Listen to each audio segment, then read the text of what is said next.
चारों तरह के गान जो थे, ग्राम्य गेय गान, आरण्य गेय गान, ऊह गान, और फिर चौथा तरह का है ऊह्य गान, यानी ऊह्य कहते हैं रहस्य को। तो ये भी रहस्य एकांत में गाए जाने वाले गान थे, और जिनको भी यज्ञों में प्रयोग होता था, लेकिन विशेष प्रकार से इनका प्रयोग किया जाता था।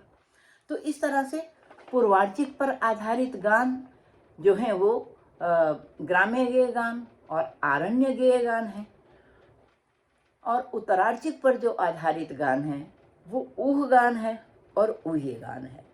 अब ये ऊह गान जो हैं उसमें जितनी भी आरण्य गेय ग्राम्य गेय गान में 1198 ही नहीं गाए जाते, उनमें से 71 लयों को ढूंढा।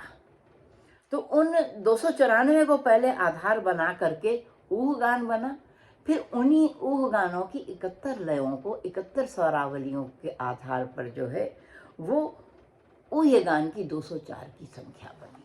तो यानी मेरा कहने का मतलब ये है कि ये मुख्य रूप से प्रकृति गान ही हैं, और उनके आधार पर प्रकृति गान, जिनको योनि गान भी कहा, जिनको ग्राम्य गेय गान भी कहा और वेय गान भी कहा, उसी जो पूर्वार्चिक पर आधारित थे, तो उनके आधार पर ग्राम्य गेय गान और आरण्य गेय गान गाए जाते हैं।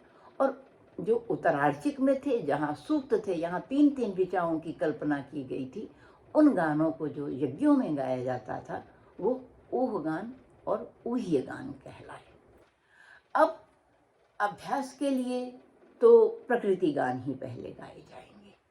एक चीज बड़ी ध्यान देने योग्य है कि सामवेद अध्ययन करने वाले को दोनों तरह के, जब ये कहा कि का सामनो गति रीति स्वरीति हो आज, तो साम गान करने वाले को दोनों तरह के स्वरों का बहुत ज्ञान होना चाहिए।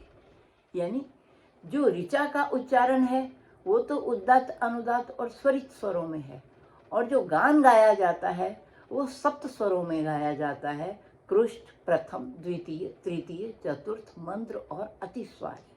तो ये 7 तरह का जो है स्वर हैं, जो वो 7 स्वरों का प्रयोग जो है वो सामगान के वक्त में गान में किया जाता है।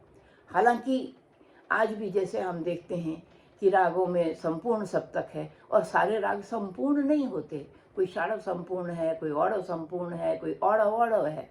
तो इसी तरह से सामों के गान में भी हमें औड़व 5 स्वरों का गान, 6 स्वरों का गान और सप्त स्वरों का गान, यानी तीनों तरह के उपलब्ध होते हैं। 5 स्वरों के गान जो हैं वो अधिक हैं, 6 के भी हैं, लेकिन 7 स्वरों का गान बहुत कम है। तो इस तरह से प्रथम, द्वितीय, तृतीय और इन स्वरों के भी नामकरण थे कि जब इनको प्रयोग किया जाएगा, जैसे हम आज सारे गामा पधनी कहते हैं, उसी तरह से ये स्वर प्रथम, द्वितीय, तृतीय, चतुर्थ, मंद्र और अतिस्वार्य कहलाते थे। तो इनको गाने के वक्त उस समय एक हाथ पर दिखाया जाता था।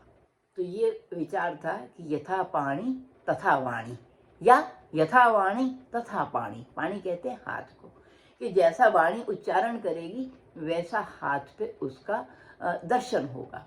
जैसे प्रथम स्वर दिखाना है तो इस तरह से दिखाया जाता है, हाथ को ऊंचा करके। इस तरह द्वितीय दिखाना है तो ऐसे दिखाया जाएगा, और तृतीय दिखाना चाहेगा तो मध्यमा के बीच वाला पोर जो है यहाँ है तृतीय, ये चतुर्थ है, ये मंद्र है, और अतिस्वार्य जो है वो ये कनिष्ठ अंगुली के नीचे का है, और कृष्ण जो है वो खुला अंगूठा जो है वो कृष्ण भी इसी अंगूठे पे दोनों दिखाए जाते हैं। तो प्रथम स्वर भी है और कृष्ण भी अंगूठे पे ही है। तो प्रथम, द्वितीय, तृतीय, चतुर्थ, मंद्र और अतिस्वार्य। तो जब गाना गाया जाता था इन स्वरों पे उन स्वरों को दर्शाया भी जाता था। तो दूर से आदमी बैठ करके जो सुनता भी था और देख करके भी अंदाज़ा लगा रहा था। तो यही हारमोनियम है उस समय का, और उस समय कोई जो संगत वाद्य था वो इस्तेमाल नहीं होता था। बहुत बाद में यज्ञों में वेणु का प्रयोग, वीणा का प्रयोग जो है वो कहीं कहीं मिलता है कि वीणा और वेणु से संगत की जाती थी। तभी नाट्य शिक्षा ने ये कहा जब उन्होंने स्वरों की तुलना की, साम के स्वरों की, गांधर्व स्वर जिसको कहते हैं, हमारे स्वर जो आज के संगीत के हैं वो गांधर्व स्वर उस समय कहे जाते थे, जिनको हम आज शास्त्रीय संगीत के स्वर कहते हैं, या आज की भाषा में जिसको स्वर सप्तक कहते हैं। तो उन स्वरों का फिर तालमेल जो है वो दिखाया गया कि वीणा किस स्वर की ली जानी चाहिए और इसका स्वर क्या होना चाहिए। तो एक तरफ गांधर्व संगीत भी विकसित हो रहा था वैदिक समाज में, तो तुलना करके वो बताया गया, यो सामगानाम प्रथमा स वेणोर मध्यमा स्वर। जो सामवेदियों का जो प्रथम स्वर है वो वीणा का या वेणु का वो जो मध्यम है, या सामगाना प्रथमा स वेणोर मध्यम स्वर, वो वेणु का मध्यम स्वर है। यो द्वितीय सो गांधार, जो द्वितीय है वो गांधार है, और तृतीय ऋषभ स्मृता, तृतीय जो है वो ऋषभ है, और चतुर्थ जो है वो षडज है। इसी तरह से आगे कहीं ध नि प किसी शिक्षा में मिलता है, कहीं नी ध प, इस तरह स्केल मिलती है। तो प को कृष्ण स्थानीय माना गया है, और मुख्य रूप जो था वो प्रथम स्वर ही था, मध्यम स्वर जिसको कहा है। अगर आप ध्यान से देखें तो भरत के समय में भी मध्यम को अविलोपी, अविनाशी माना गया। भरत ने जब अपना प्रयोग किया, सारना वगैरह का जो भी किया, उन्होंने जातियों में मध्यम स्वर को मुख्य माना। किसी भी जाति में मध्यम स्वर का लोप नहीं होता। तो ये मध्यम की प्रधानता थी, यानी प्रथम स्वर की प्रधानता सामगान में हमें दिखाई देती है। और जो भी स्वर प्रारंभ का स्वर होता था सामगान का, वही स्वर जो है वो उसका टोनिक स्वर बन जाता था, उसका ड्रोन बन जाता। जैसे कोई साम प्रथम से शुरू होता है तो पहला स्थान जो स्वर है वो टोनिक हो जाएगा, तो ओम का उच्चारण उसी स्वर में होगा। इसी तरह से अगर द्वितीय से शुरू होता है तो वो द्वितीय स्वर उसका टोनिक बन जाएगा। इसी तरह से अगर तृतीय से कोई शाम शुरू होता है तो वो तृतीय स्वर जो है वो उसका, जैसे मूर्छना हम कहें, मूर्छना के संगीत के विद्यार्थी मूर्छना समझते हैं, जैसे मध्यम से मध्यम स्वर की मूर्छना, गांधार स्वर की मूर्छना, ऋषभ स्वर की मूर्छना, इसी तरह से वो स्वर जो थे साम के वो टोनिक स्वर बन जाते थे।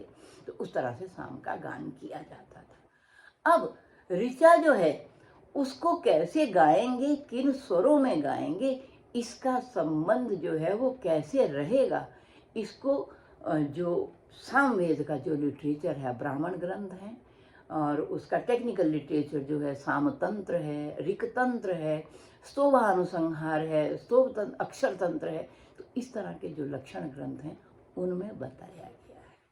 क्योंकि आज भी हम देखते हैं, बड़े ख्याल में खास तौर पे आप महसूस करते हैं कि जो स्वर है और वो जो शब्द है उसका तालमेल लय के अनुसार बिठाने के लिए, ताल के अनुसार बिठाने के लिए उसको लंबा कर दिया जाता है। कहीं अवग्रह जोड़े जाते हैं, कहीं स्वर तोड़ दिया जाता है, कहीं पद को लंदन किया जाता है। तो इस तरह की जो विशेषताएं थी वो साम के गान में हमें दिखाई देती है। ऋचा का उच्चारण जो है वो 3 स्वरों का है, लेकिन साम का गान जो है वो क्योंकि 7 स्वरों का है, इसलिए उसके गान में उन स्वरों को दिखाने के लिए उसकी लय है। और उस लय को कैसे नापा जाएगा, उस लय को मात्रा से नापा जाता था। तो मात्रा में कला है, 6 कला की मात्रा हो सकती है, 8 कला की मात्रा हो सकती है, 9 कला की मात्रा हो सकती है। अब वहाँ ये भी कहा गया है कि मात्रा का जो कला में नाप है, कला से जो नापा है मात्रा को, मा मीन्स टू मेजर, जो मात्रा का नाप है उसको कैसे जानेंगे, यदि कला से जानेंगे। और कला का नाप कैसे जानेंगे, जो पलक झपकने में जितना समय लगता है, एक बार मनुष्य अपना पलक झपकने में जितना समय लगाता है उतना उसकी वो कला समझी जाती है।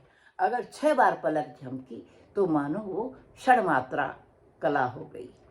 क्षण कला मात्रा तो एक बनेगी और क्षण कला उसमें होगी। इसी तरह से 8 का अगर समय लगा है पलक में झपकने का तो वो अष्ट कला मात्रा बन जाएगी, ऐसे 9 कला मात्रा बन जाएगी।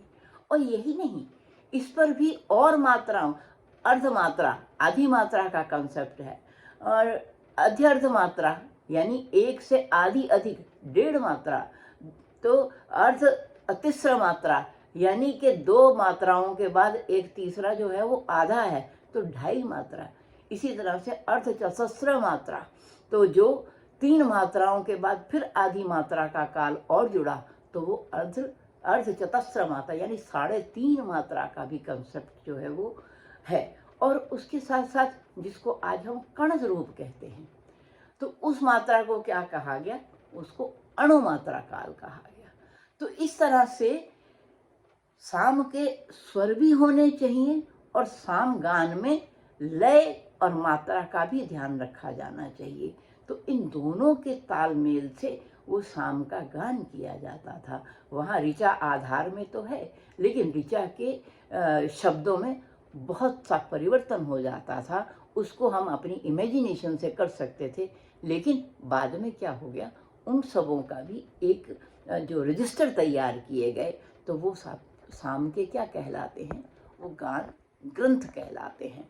तो अध्येताओं को ये जरूर जानना चाहिए कि ये इस पर ही तो पाश्चात्यों की दृष्टि नहीं गई, और बाद में जब उन्होंने सामगान करने वालों को सुना तब उन्होंने महसूस किया कि नहीं, ये खाली ऋचाओं का संग्रह नहीं है। ऋचा तो एक कविता है, लेकिन असल में साम क्या है, वो गान जो है, गान को ही साम कहा जाएगा, लेकिन वो साम जो है वो ऋचा पर आधारित होना चाहिए।